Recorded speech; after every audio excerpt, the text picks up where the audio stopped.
একটা ছেলের কষ্ট বোঝার ক্ষমতা কারো থাকে না, হোক সেটা পরিবার অথবা প্রিয় মানুষ। কারণ সমাজ তাকে ছোটবেলা থেকে শিখিয়েছে কাঁদা মেয়েদের কাজ, ছেলে কাঁদলে দুর্বল হয়ে যায়। তাই ছেলে যতই ব্যথা পাক বুকের ভেতরে, যতই ভেঙে যাক অন্তরে, তার কষ্ট প্রকাশ করার জায়গা থাকে না। ছেলেরা সারা জীবন শুধু শক্ত থাকার ভান করে, বাইরে থেকে হাসি মুখে দাঁড়িয়ে থাকে, অথচ ভেতরে ভেতরে তারা প্রতিদিন ভেঙে যায়। সংসারের বোঝা, পরিবারের প্রত্যাশা, প্রিয় মানুষের অবহেলা সব কিছু মনের ভেতরে জমা করে থাকে।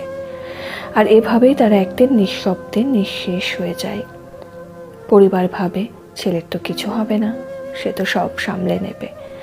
প্রিয় মানুষ ভাবে সে তো সব বুঝবে, সব মেনে নেবে। কিন্তু কেউ বোঝে না ছেলেও মানুষ, তারও হৃদয় আছে, তারও কান্না আছে, তারও ভাঙার সীমা আছে। সবচেয়ে ভয়ঙ্কর কষ্ট হলো নিজের বেদনা প্রকাশ করতে না পারা। যখন বুকের ভেতরের চিৎকার কারো কানে পৌঁছয় না, যখন অশ্রু ঝরলেও কেউ দেখে না, তখনই ছেলেরা মানসিকভাবে ধ্বংস হয়ে যায়। অনেক সময় সেই চাপই তাদের ঠেলে দেয় নিঃসঙ্গতার অন্ধকারে, কিংবা এমন সিদ্ধান্তে যা জীবনকেও থামিয়ে দেয়। ছেলেরা শক্তিশালী জন্মায় না, সমাজ তাদের শক্ত হতে বাধ্য করে। অথচ কেউ জানে না শক্ত মুখোশের আড়ালে তার বুকটা কতটা ক্ষতবিক্ষত।